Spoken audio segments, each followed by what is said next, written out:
Sashimwe cyane ndabashuhuje barimo bumva Maramaza Channel. Mu mazina ni mama Doreen, nakijwe mu itorero rya ADPR. Ndashima Imana cyane, ndashima Imana ikindindiye mu buntu bwayo, kuba numva nkifite inzira zigana Siyoni mu mutima wanjye. Amena. Uyu munsi Imana ibantumyeho abashaka ijuru, abashaka ubugingo, bene data bahisemo neza, muhitamo Kristo umwami w'amahoro. Abantumyeho rero Imana iduhana umugisha hamwe, ko Imana yongeye kutugendera kongera ikatwibutsa ngo nkubwire nanjye nibwire ngo yuko turimo tuba mu nyongezo. Iri jambo rikujeho ngo wibuke neza yuko uri mwuba mu nyongezo. Wowe uri bwiyumve numva koko uri mwuba mu nyongezo, ubutumwa buraba ari ubwawe. Ngewe ndimo ndaba mu nyongezo ndabizi, nanjye Imana irongeye iranyibukije ngo ndimo ndaba mu nyongezo. Ni ukuvuga ngo iki? Kuba mu nyongezo ni ukuvuga ngo wakwiye kuba warapfuye, ariko ntibapfuye, Imana yarakurinze uracyariho. Nanjye nuko nguko nakwiye kuba narapfuye narageze acecekerwa, ariko none Imana yarandinze nanjye ndacyariho. Wowe nanjye rero Imana iratwibukije ngo turimo turaba mu nyongezo, ariko tukabazwa ngo iyo nyongezo turimo turayibamo gute? Iyo nyongezo urimo urayibamo gute mwene data? Ubu butumwa Imana yabumpaye binyujije mu nzozi, nkuko nabivuze mu gice cya mbere cyabanjije. Irambwira ikoresha ijambo ry'ikirundi, birantangaza cyane ukuntu Imana yagiye kumvugisha igakoresha ikirundi, ariko buriya yagira ngo ibwira nyine ko n'abarundi nabo bibareba. Irambwira ngo ninsemerere mbwira abantu yuko barimo mu nyongezo. Imana irashaka kubibutsa yuko muri mu nyongezo, nanjye Imana irimo iranyibutsa ko turi mu nyongezo. Bene data, iyi nyongezo turimo turayibamo gute? Dusenga Imana. Imana yacu, Imana yaremye isi n'ijuru, Imana idukunda kuko aduhaye umwana wawe Yesu Kristo, aradupfira ku musaraba kugira ngo umwizera wese atazarimbuka ahubwo azahabwa ubugingo buhoraho. None urongera uratugenderera kugira ngo twihane, dukizwe neza. Ndakwinginze rero Mana, ugendeye buri wese umwumwe ugiye kumva buno butumwa, umwuka we wera, umwuka w'umwigisha mukuru, umwuka mujyanama, agendere buri wese amurondora mumenye, kandi uduhe n'imbaraga zo kwihana no gukizwa. Urakoze kubyumvise Mana, ni wowe wasobanura ijambo ryawe. Ndi umunyantege nkeya, ntacyo nshoboye, ariko ni wowe mbaraga zanjye. Nanjye unshoboze ibyo washimye gushyira mu mutima wanjye, kugira ngo mbivuge nk'uko wabishimye Mana. Urakoze byose mbisenze nizeye mu izina rya Yesu Kristo, umwami n'umucunguzi w'ubugingo bwacu. Amen. Abantu turi kuba mu nyongezo, ariko se ngo iyo nyongezo turi kuyibamo gute? Kuko Imana yampaye ijambo ry'Imana dusanga mu Bami ba kabiri ibice 20, ni inkuru za Hezekiya, igihe Hezekiya yongererwaga imyaka yo kubaho. Ariko icyo dutindaho cyane ni nyuma y'iyo myaka 15 Imana yamwongereye. Hezekiya yararwaye, amaze kurwara atakira Imana iramwumva, imutumaho umuhanuzi wabo yitwa Yesaya ngo nagenda mubwire yuko izamukiza. Dusomeye nda mu Bami ba kabiri ibice 20 ku murongo wa 4 n'uwa 5 gusa. Ngo ariko Yesaya taragera mu murwa hagati, ijambo ry'Uwiteka rimugeraho riramubwira riti, subirayo ubwire Hezekiya umutware w'ubwoko bwanjye uti, Uwiteka Imana ya sogokuruza Dawidi iravuze ngo, numvise gusenga kwawe, mbona n'amarira yawe, dore nzagukiza, ku munsi wa 3 uzazamuke ujye mu nzu y'Uwiteka. Nibyo niko byagenze. Imana yaramukijije, imwongeraho imyaka 15, kandi koko bigenda neza, arishima aranezerwa. Imana idufashe cyane. Numvise rero mu mutima wanjye mpatwa kukubwira ngo nawe nkuko Hezekiya yongereho iyi myaka, Imana ikamuha inyongezo yo kubaho, nawe Murundi, nawe muntu wese wari we wese mu mpande z'isi zose, aho muri mu migabane yose y'isi, wumva ururimi ndiko vuga, ukaba wiyumva neza kubaho uburiho ubu ngubu ari inyongezo Imana yaguhaye. Iri jambo rikujeho rikubwira ngo iyo nyongezo Imana yaguhaye uri kuyibamo gute? Ese umutima wawe witeguye kongera gusurwa n'umwami Yesu? Umutima wawe uratunganye? Umutima wawe urejejwe? Umutima wawe witeguye kwakira umwami Yesu? Bwa kabiri, bwa kabiri. Yesu nagaruka kugusura bwa kabiri, kuko yaragusuye bwa mbere uramutakambira, uramwinginga ngo niyongera kongereho igihe cyo kubaho, akongereho igihe cyo kubaho. Nanjye niko byangendekeye, yanyongereye igihe cyo kubaho, ariko se arambwiye noneho ngo agiye kongera kugaruka bwa kabiri, agiye kubasura abarundi, agiye kongera abasure bwa kabiri, agiye kugaruka kubasura. Yemwe bantu bumva ururimi rw'ikinyarwanda, Yesu agiye kongera kugaruka kudusura. Ese nagaruka bwa kabiri azasanga tumeze gute? Azasanga mu mitima yacu tumufitiye icyicaro, azasanga mu mitima yacu nta soni dufite, azasanga tutazakorwa n'ikimwaro. Yesu nagaruka ntabwo uzakorwa n'ikimwaro, ntabwo uzakorwa n'isoni. Imana duhana umugisha hamwe.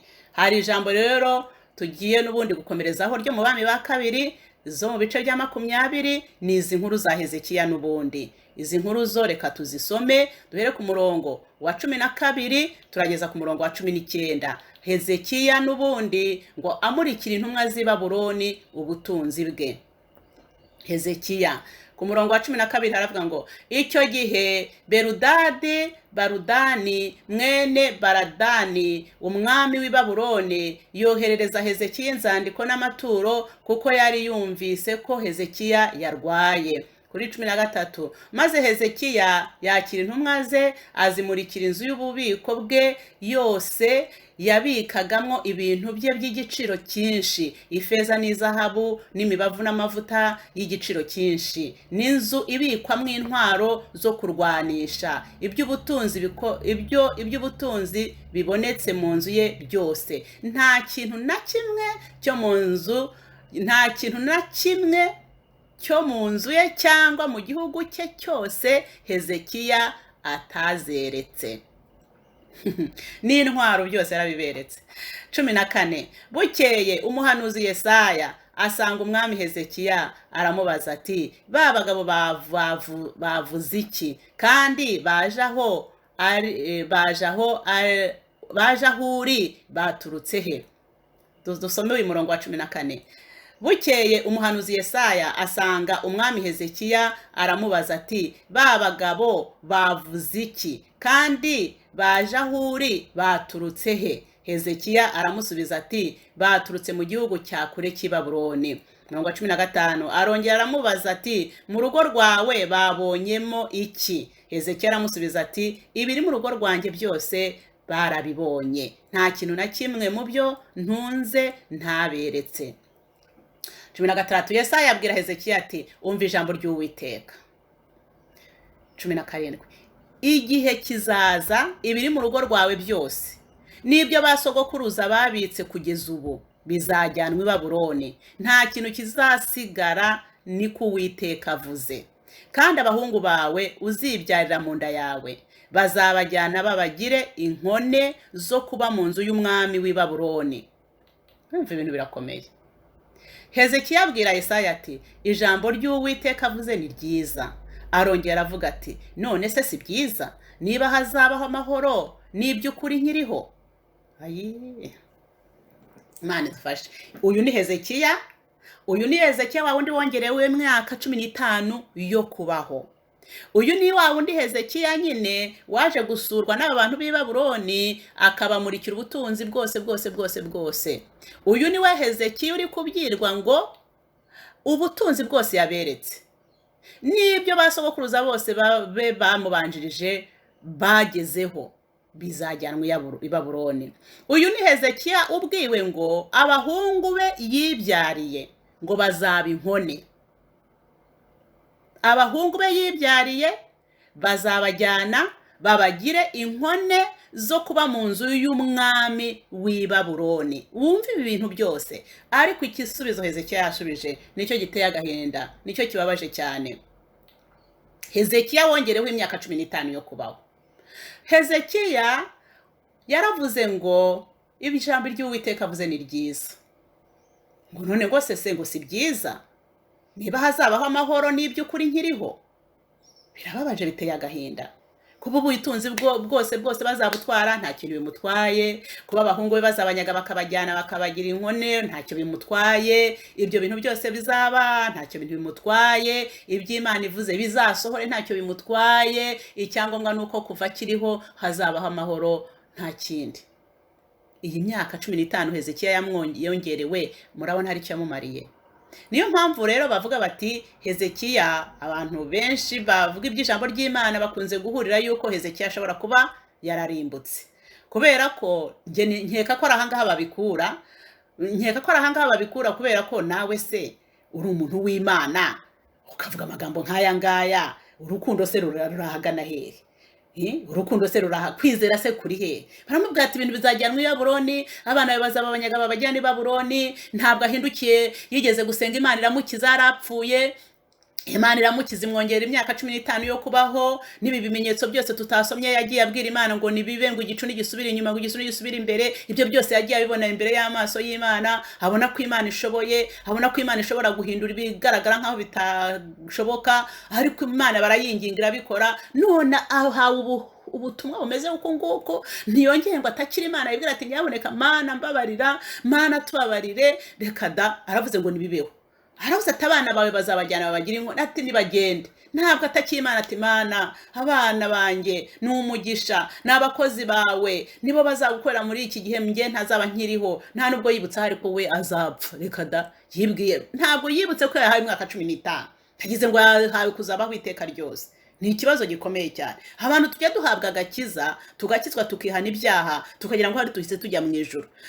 Ntabwo ariko bimeze. Iyo umuntu akijijwe abahawe agakiza, ni tikete, ni tike, uba winjiye mu rugendo. Noneho ntabwo tuba tugeze mu ijuru, ahubwo tuba dutangiye inzira yo kujya mu ijuru.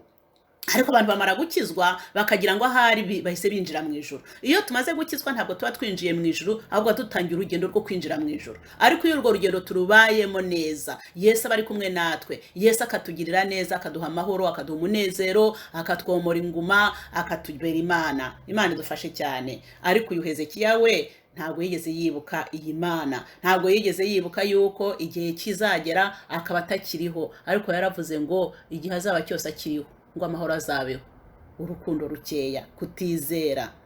Imana idufashe cyane. Hezekiya rero niyo mpamvu bavuga bati ashobora kuba atararangije urugendo rwe neza. Nawe rero urongera urabajijwe ngo iyi nyongeza Imana yaguhaye uyibayemo gute? Iyi nyongeza Imana yaguhaye uzi neza ko Yesu agiye koza ndetse vuba kongera kugusura. Yesu agiye kongera kuza kudusura. Nanjye ndi kwibwira Yesu agiye kongera kuza kudusura. Ese tumwiteguye gute? Hari ikibanza tumufitiye, hari icyicaro tumufitiye. Ese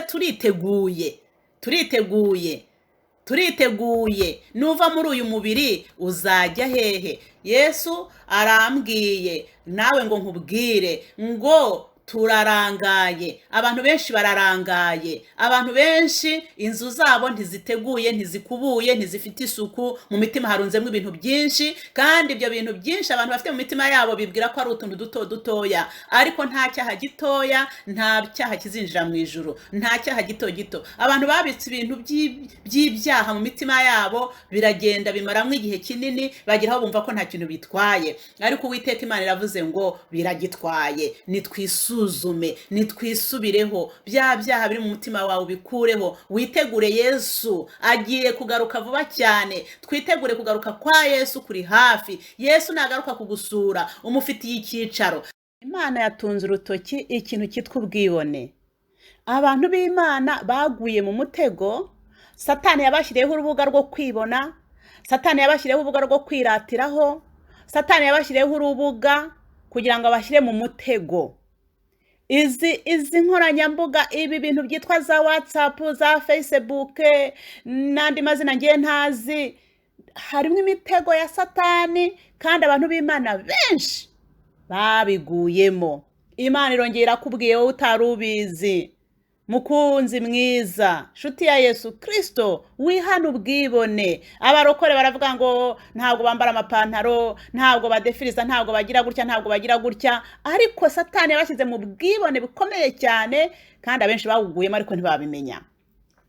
umwambaro mwiza wambaye urahita ukubita kuri Facebook se cyangwa kuri za stati, kuri za profile, aho mubishyira murahazi. Uko wambaye umwenda ukumva urakubeye urakubitaho, ukuri ibiryo ukumva birakuryoheye cyangwa ukabona ni byiza urabishyiraho, ukuguza imodoka, inzu bamo, intebe, kugeza no mu ntebe abantu bicaramo byose babishyiraho.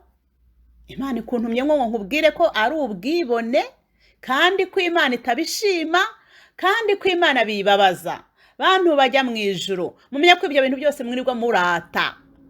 Imana ntirobanura ku butoni, icyo ni icyambere nshaka kukwibutsa. Ntabwo ari njye ubikubwira, ahubwo kubw'urukundo Imana idukunda irimo irabitwibutsa twese ngo twongere twiyinire. Amena. Imana ntirobanura ku butoni.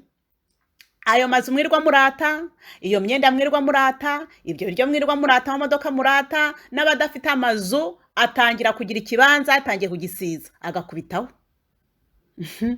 Nakababaro. Nago birababaje ko Satani yazanye umutego rwose awushyira hariya abantu b'Imana bagwamo. Ariko Imana irakubwiye ngo Imana yaguhaye ibyo ngibyo uri murata.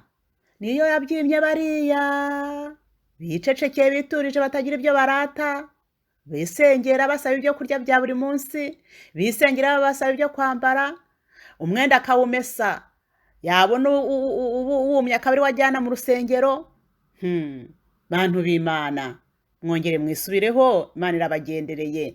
Imana yantumye ngo mbabwire ngo Imana yabahaye ibyo byose mwirirwa murata. Niyo Mana yabyimye bariya, kandi mwongeye kwibutswa yuko mushobora kuba mutana barushaga kugira gute gukiranuka. Hezekiya yarirase ashaka kwereka bari abantu b'i Babuloni nawe ko hari icyo ari cyo, nawe ko afite ubutunzi, kandi mwibuka n'abantu b'i Babuloni yaraberetse, abereka n'intwaro. Abanyababuloni, nivuga ijambo y'Ibabuloni, wumva abanzi b'Imana, wumve abapagane, wumve abagizi ba nabi, buri gihe baba barekereje kugira ngo babe bagirira nabi itorero ry'Imana, babe bagirira nabi Abayisirayeli. Ariko uyu Muyisirayeli utaragize ubwenge, Hezekiya, yibagiwe yuko Imana yamwongereho imyaka 15 yo kubaho, arangije ntabonye abanyamahanga, umutima umuvuye mu nda, ntagifite ubwenge mu nda, ntabwo yibutse ko ari n'abanyamahanga, ahubwo bamuhumye amaso, bamuhumisha amaso ibintu bamuzaniye. Kandi nawe urumva yari afite ubutunzi, yari afite n'ibyo ari mwarata nyine. Erega burya kurata ibyiza byacu mu bapagane ntacyo bimaze, ahubwo ni ubwibone. Icya kabiri ni ukubura ubwenge, kubera ko aba bapagane tuba turimo kubiratira ntabwo baba bishimiye ibyiza byacu. Aba bapagane tuba turimo kubiratira baba bafite umwami wabo bakorera ari we witwa Satani. Kandi twibukiranye neza muri Yohana ibice 10 umurongo wa 10 hatubwira ngo iki? Haravuga ngo umujura ntazanywa n'ikindi keretse kwiba no kwica no kurimbura. Noneho Yesu akatubwira ngo ariko njyeweho nazanywe no kugira ngo mubone ubugingo, ndetse ngo zibone bwinshi. Yesu we ngo yazanywe no kugira ngo zibone ubugingo ndetse ngo zibone bwinshi. Ariko Satani ni umujura, Satani niwe mugome, Satani niwe ukorera mu mitima y'abatubaha Imana. Aba rero tuma tubiratira baba bafite umwami wabo bakora ari we witwa Satani, kandi Satani ni umujura, ni umwicanyi, ni umurimbuzi. Nibaza kukwiba rero waramaze kwibaratira bazamenya aho baturuka. Tubyumvikanyeho neza. Hezekiya yaberetse n'intwaro. Nibaramuka baje kumutera bazaba bazi already intwaro asanzwe afite, bazashaka iziruta za zindi asanzwe afite uko yaraziberetse. Bazi umubare, bazi uburemere bwazo, yarabiberetse ibintu byose. Nibaza rero bizaborohera cyane, bazaba bazi aho baturuka, niba bashaka no kuzinyaga bazi icyumba zibikamo. Mbese nyine Mana, Hezekiya kiriya gihe yabuze ubwenge kwere. Rero turongeye turaburiwe bantu b'Imana, mwajyaga mugira ubwibone, mwajyaga mugira ubwenge bukeya. Twisuzume, twiyinire, twisubireho, dukizwe. Birababaje cyane, birababaje cyane. Usanga noneho n'abantu b'Imana b'abagabo, abapasiteri, abasore, rwose bose iki kintu cyabihishe mu maso, sinzi ukuntu byabagendekeye. Ugasanga umugabo w'umupasiteri pe bakozi b'Imana mu byubahiro byanyu, ntabwo ari ukububahuka gusa, Imana irabakunda kugira ngo mwongere namwe mwisuzume. Ikositime yambaye uyu munsi yayikubise kuri za WhatsApp, za profile, aho babishyira ni hirya no hino. Mbese umubare w'amakositime afite urawuzi, umubare w'imyenda afite urawuzi, maze yajya kwicara noneho rero, Mana we, sibi nibi byateye muri iyi minsi imperuka koko. Imana irabagendereye ngo mwihane mwisuzume kandi mugarukira Uwiteka nawe arabagarukira. Amena. Tugarukira Uwiteka, Imana yo mu ijuru nayo iratugarukira. Ikintu cyitwa ubwibone, abantu b'Imana bakihane. Nawe niba utarukijijwe ukaba wajya kubikora, Imana irakubwira ngo ukizwe. Namwe Imana irababwiye ngo nimwihane mukizwe, muve muri ibyo ngibyo, mugarukire Uwiteka kandi tugende muri iyi nzira ijya mu ijuru dufite umutima ucishije bugufiya. Imana igushoboze, nanjye Imana inshoboze. Amena.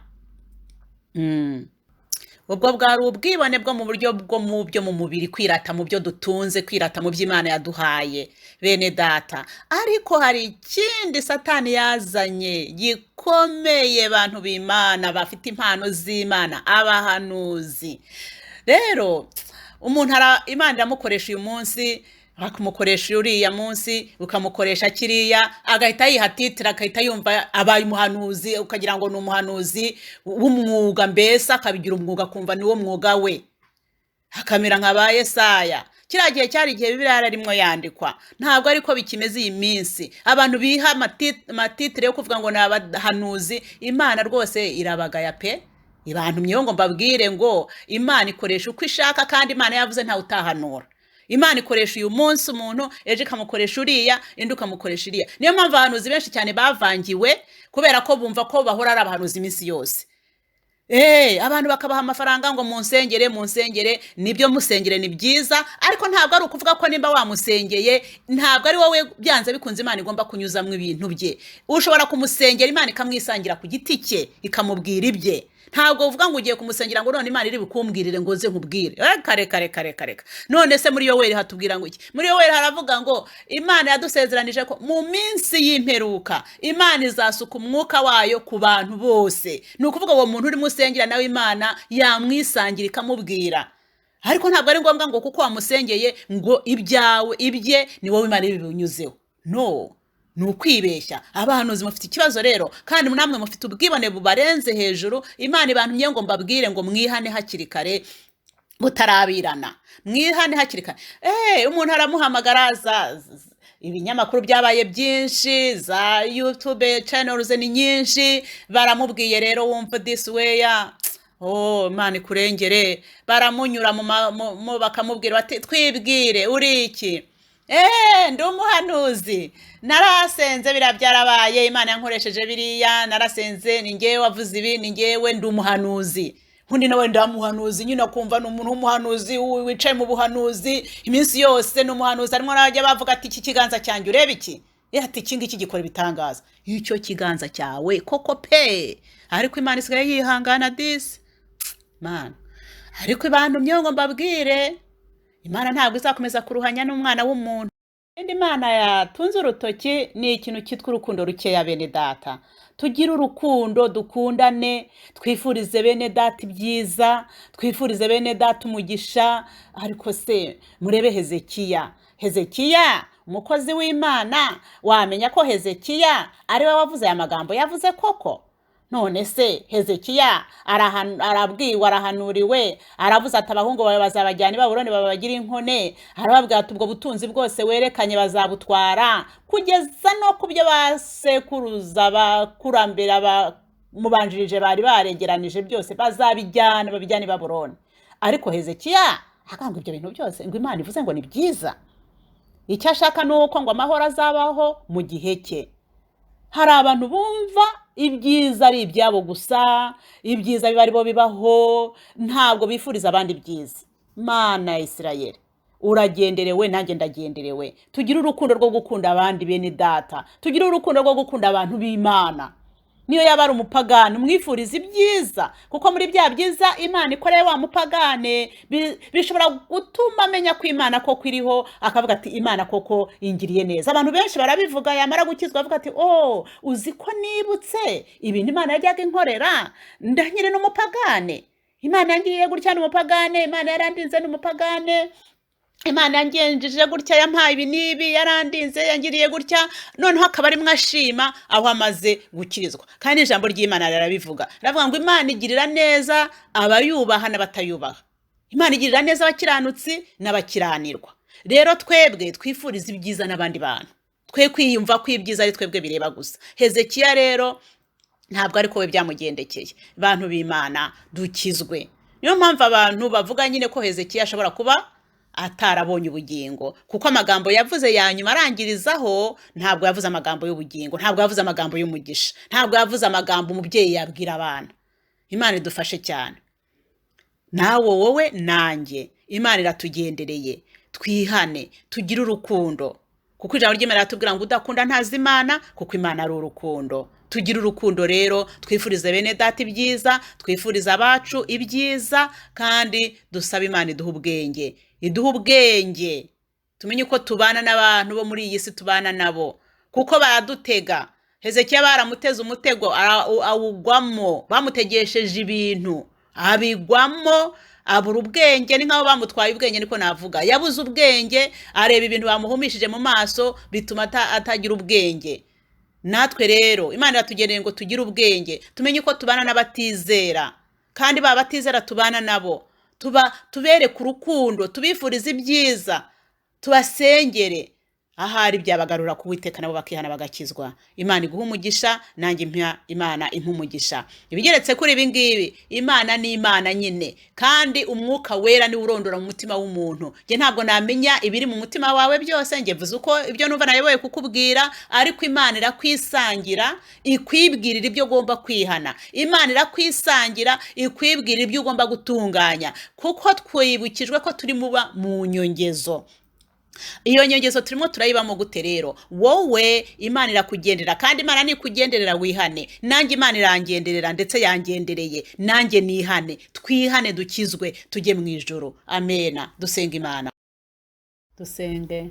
Mana yacu, Mana igira neza, ndagushimye cyane kubwira ijambo ryiza uduhaye, ijambo ry'imiburo. Ugendere buri wese umwe umurondoro umumenye, utuvugutire, inkamba z'umwanzi zose zidushiremo, kugira ngo dugire ibikoresho byawe uhora ukoresha buri munsi. Urakoze Mana ko wumvise, urakoze Mwuka wera, Mwuka w'Imana, umwuka w'ukuri, umwuka utumenyesha iby'ibyaha. Ugendere buri wese kugira ngo tutazarimbuka, dukizwe kugira ngo tutazarimbuka, ahubwo tuzahabwa ubugingo buhoraho. Urakoze kubyumvise. Haleluya, ndagushimye. Byose mbisenze nizeye mu izina rya Yesu Kristo, umwami n'umucunguzi w'ubugingo bwacu. Amen.